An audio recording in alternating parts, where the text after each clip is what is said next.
Итак, всем привет! Меня зовут Настя из Russian Language Family Blog. И сегодня я сниму видео, в котором я расскажу вам 10 необычных фактов обо мне. Ну, для меня это такой чуть-чуть экспериментальный формат, как, в общем-то, и все видео, что я снимаю, потому что я еще новичок в этом, и я пытаюсь понять, что будет вам интересно, что будет вам полезно, и как это можно совместить. Ну, мой молодой человек сказал, что снимать 10 фактов обо мне — это немножко too much, потому что почему люди захотели бы знать какие-то непонятные факты обо мне?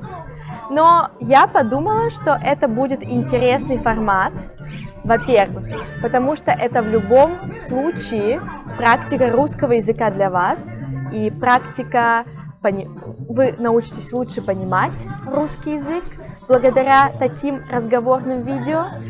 Плюс в любом случае здесь будет новая лексика, и также я сплагиатила это видео у другого, так скажем, преподавателя по русскому языку, у Артема из Russian Progress, и, по-моему, его студентам такое видео понравилось.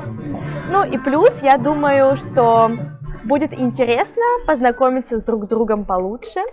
Вы можете также написать, ну, может быть, не 10, а 3 интересных факта о вас в комментариях, и я с удовольствием почитаю, потому что, конечно, мне интересно, кто следит за моим творчеством, что это за люди, что интересного можно узнать об этих людях.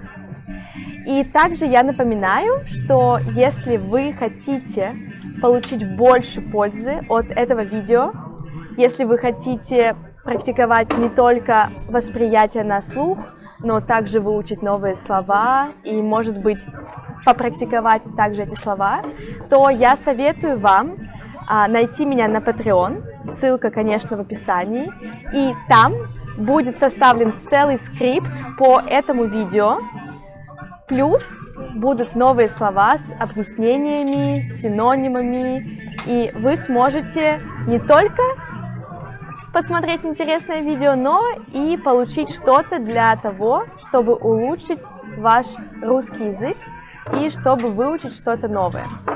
Итак, давайте начнем. На самом деле это забавно, потому что я написала список из 10 фактов обо мне себе в заметки, но я его потеряла, и я не могу его найти.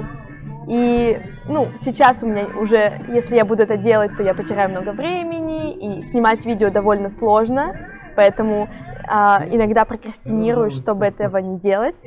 Поэтому я подумала, что лучше я буду вспоминать эти факты на ходу, нежели чем я буду писать новые факты, потом потемнеет, и я передумаю снимать это видео. Поэтому я расскажу вам факты прямо сейчас, и надеюсь, что я смогу вспомнить те интересные факты, что я выписала в прошлый раз. И первый факт обо мне, или скорее даже о моей семье, это то, что несмотря на то, что моя фамилия Ипатова сейчас по документам, это другая долгая история, моего настоящего папу зовут Юрий Гагарин, и раньше у меня была фамилия Гагарина. И кто не знает, Юрий Гагарин — это как бы тезка великого космонавта, который совершил первый полет в космос, поэтому это интересно, и все очень всегда удивляются, когда я это рассказываю, потому что, у моего папы такая же фамилия и такое же имя, как у известной личности, которая покорила, как говорится, космос. Второй, как мне кажется, интересный факт обо мне, это то, что я всегда была очень деятельная, и мне всегда было интересно пробовать что-то новое, и более того, как-то учиться разными способами зарабатывать деньги, я думаю. Потому что я не из бедной семьи, я из среднестатистической российской семьи, и, у нас были деньги на покушать, и на какую-то базовую одежду, на базовые потребности, да, но у нас не было много излишеств, а мне всегда хотелось красиво одеваться или иметь какие-то хорошие, интересные вещи, и поэтому с детства я несколько раз пробовала разные методы, чтобы заработать деньги.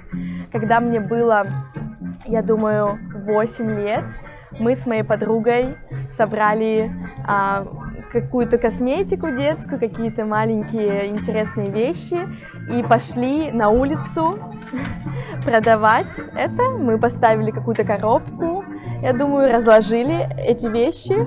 И я помню, была такая не очень приятный конец был у этой истории, потому что мне было 8 лет, я была еще не очень, вероятно, умная. И две девочки, такие же маленькие и, видимо, деятельные, как я, подошли к нам, сказали, что возьмут вещи сейчас, а принесут деньги потом. Ну, как вы можете догадаться, этого не произошло. Но еще один из вариантов, который я пробовала в детстве, я жила недалеко от ЗАГСа в моем городе. ЗАГС – это место, где люди женятся. И я поздравляла молодоженов, я рассказывала им какой-то стих или пела песню, и они в качестве поощрения давали какую-то денежку. Ну, конечно, это не способ заработка, это можно назвать попрошайничеством, но все-таки можно посчитать это как за один метод. И также, когда я была в классе в 9, я думаю, я начала заказывать вещи с Алиэкспресса, например, стекла на iPhone или сменные панели, новые экраны на iPhone, и продавала их у себя в городе через Авито. Авито – это как онлайн-платформа, чтобы продавать вещи, то есть как бы buyer to buyer. Ну и следующий, как мне кажется, интересный, но не очень лицеприятный факт во мне, это то, что я троечница, как это называется. В России у нас 5-бальная система оценки в школе, то есть 5 – это самая лучшая оценка, 4 – это хорошая, и 3 – это оценка удовлетворительная. И в России, в отличие от Америки, например, чтобы поступить в университет, оценки, я думаю, что я говорила об этом в прошлом или в каком-то из моих видео, оценки не так важны при поступлении в университет, и важнее это как ты сдал экзамены по конкретным предметам, которые нужны для твоей специальности. И в 10 классе я просекла эту фишку, и я очень хотела поступить на бюджет в Москву, на лингвиста, или на переводчика, или на международные отношения. И я понимала, что если я буду тратить много времени на учебу по остальным предметам, которые мне не нужны, физика или химия, чтобы конкретно поступить в университет, то я не смогу идеально на высокий балл подготовиться, чтобы поступить в университет. И поэтому я, что называется, забила на остальные предметы, я не делала домашние задания, и я не ходила, не всегда ходила на уроки в школе. И из-за этого меня не очень любили учителя, и мои одноклассники тоже. Но я это делала, потому что дома целыми днями я готовилась к ЕГЭ, это экзамен после 11 класса, чтобы сдать на хороший балл и поступить на бюджет. У меня, кстати, это удалось. И на самом деле, я понимаю, что для многих людей это может быть и не лицеприятный факт, действительно, потому что, троечница, чему тут гордиться.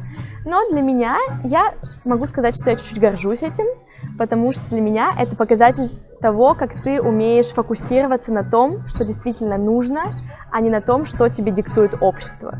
Потому что в любом случае, несмотря на то, что у меня действительно много троек в аттестате после 11 класса, я все-таки смогла поступить на бюджет, и вот это мой последний год, когда я доучиваюсь.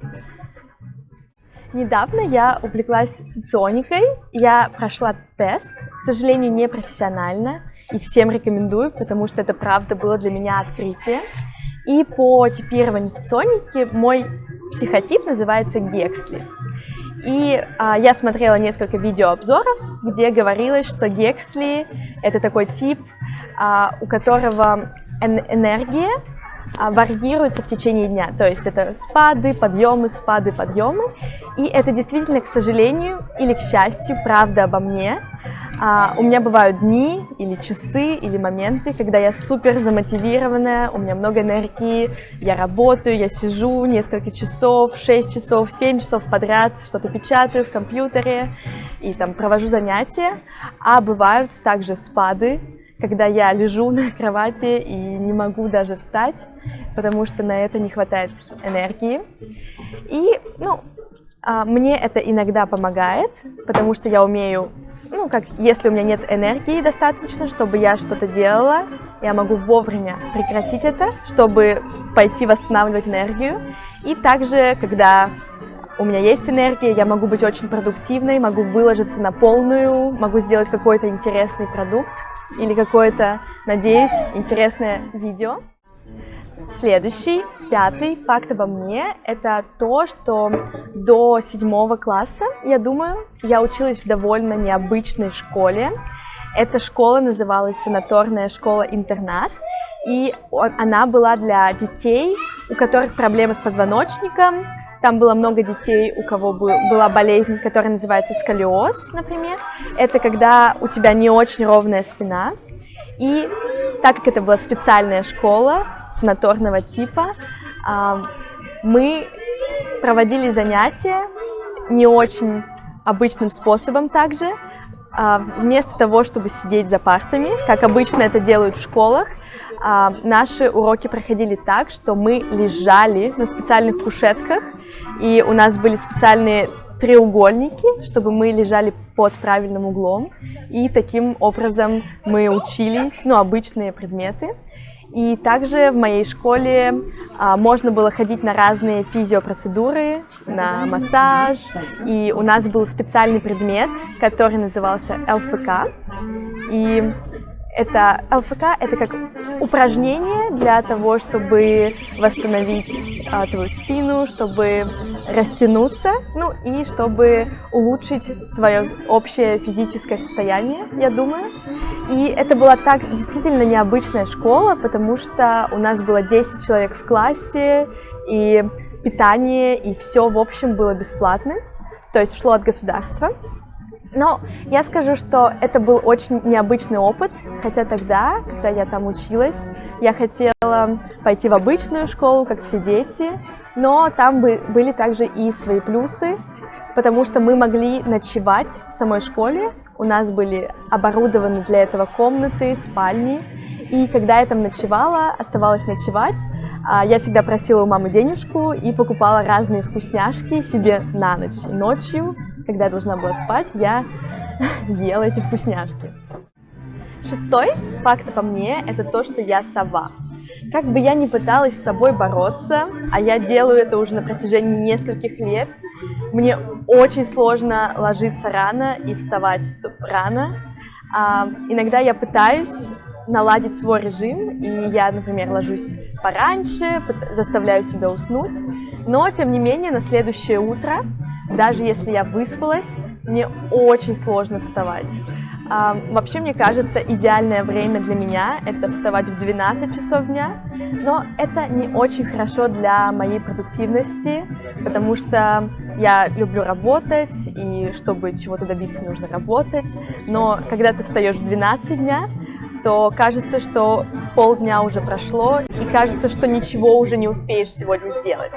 Но и во время школьных лет, когда я должна была вставать к 9 или к 8 утра в школу, мне также было очень сложно просыпаться по утрам, и я не помню в своей жизни момента, когда мой график, мой режим сна был налажен. Но, конечно, я все равно буду стараться это сделать, хотя мне кажется, что у меня никогда не получится наладить мой режим сна, но очень бы хотелось. С другой стороны, это, конечно, возможно, связано с дисциплиной и, может быть, с силой воли, поэтому мне, может быть, стоит прокачать также и ее, помимо моего режима сна. И следующий, 7-й факт обо мне это то, что предыстория в том, что с детства я не любила делать то, что мне не нравится. То есть, например, если мне нравилась математика, что было правда, я с удовольствием решала дополнительные задачи и училась этому. Но, например, если мне не нравилась биология, я не хотела и не могла и не собиралась тратить время на это, потому что мне казалось, что я могу потратить время на что-то еще. И также было и с английским. До 9 класса в России, в каждой школе мы учим английский со 2 или с 5 класса. В моей школе это было со 2 класса. Но у меня был английский официально, но я ничего на нем не делала. Я занималась какими-то своими делами, я читала, может быть, книги на русском языке и ленилась, в общем. Мне казалось, что в моей картине мира я не понимала, зачем. Когда мне было 16 лет, я переходила в 10-й, предпоследний класс, что-то ударило в мою голову, и, было несколько факторов, и мне захотелось попробовать все-таки выучить английский. Тогда я любила смотреть шоу «Орел и решка». Это шоу про путешествия, про разные страны, и я подумала, может быть, если я выучу английский, то я смогу попасть в это шоу и быть ведущей в нем. Я думаю, что еще были факторы, и я начала учить английский самостоятельно. Я смотрела видео для второклассников и третьеклассников, что такое глагол to be, что за артикли такие есть в английском языке. И постепенно я втянулась, я стала делать это каждый день, и мне начало это действительно нравиться. И сначала я подумала, почему мне не попробовать сдать экзамен после 11 класса по английскому. Я думала, что хоть на какой-нибудь балл, просто чтобы проверить себя, будет такой челлендж.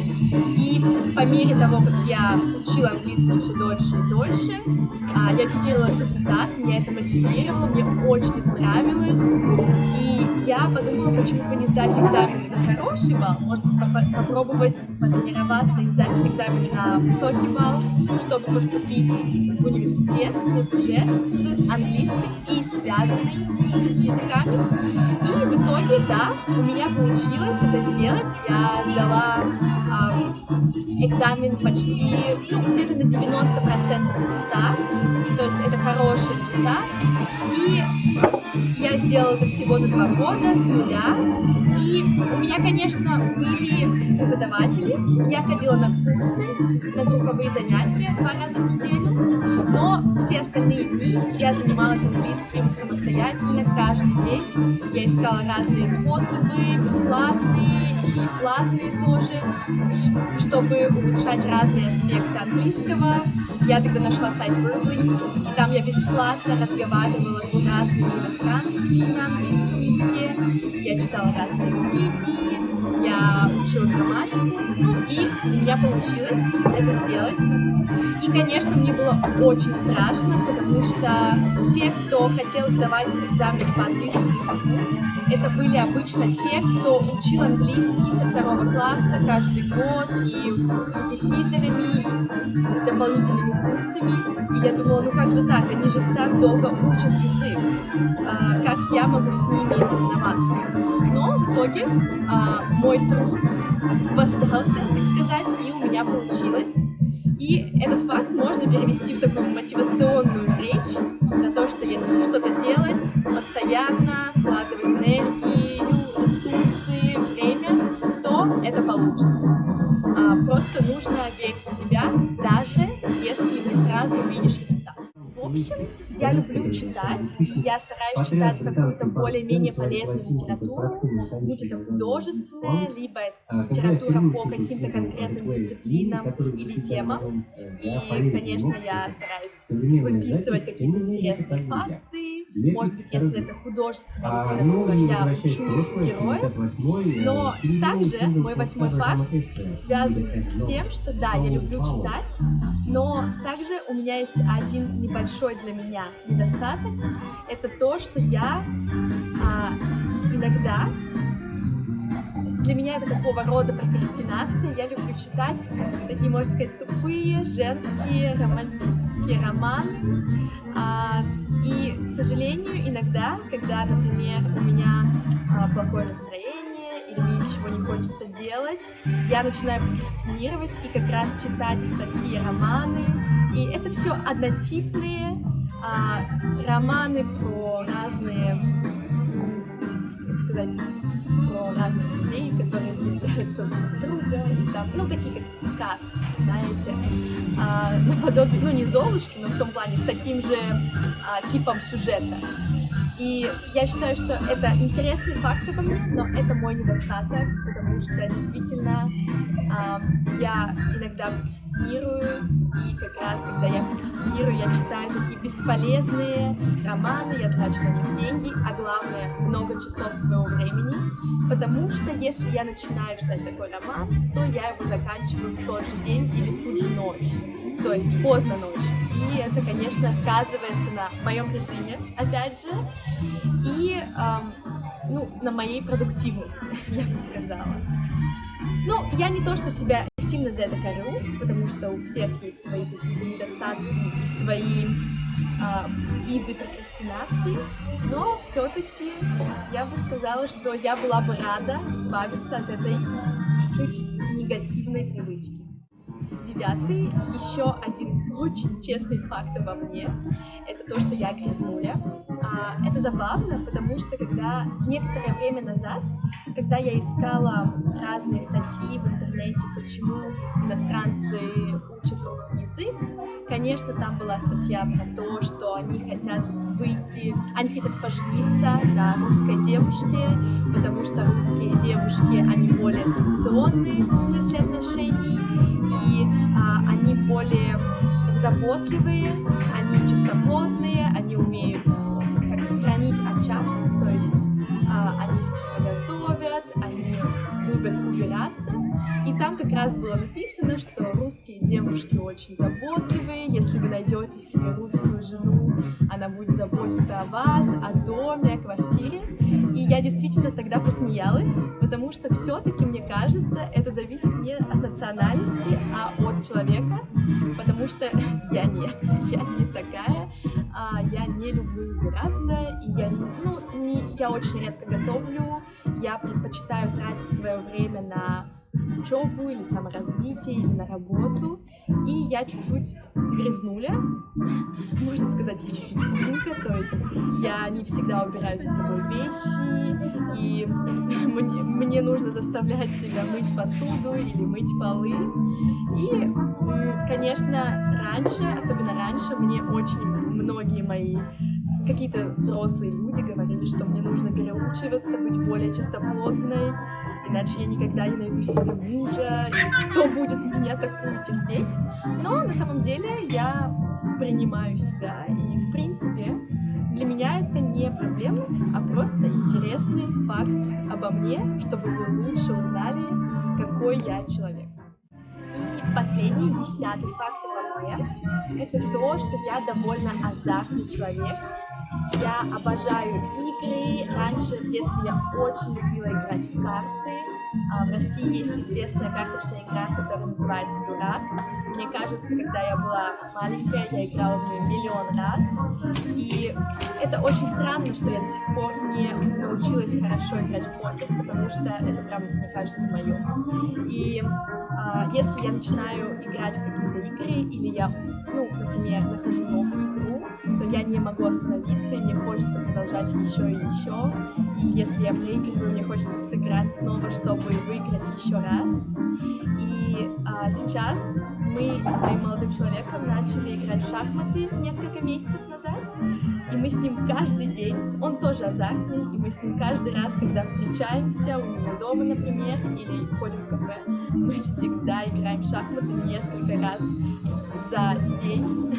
И также, конечно, казино для меня это не очень хорошая история, потому что я сдерживаю себя, свой азарт, но я понимаю, что если я не буду себя сдерживать, то я могу случайно что-то проиграть или что-то потерять. В России нет.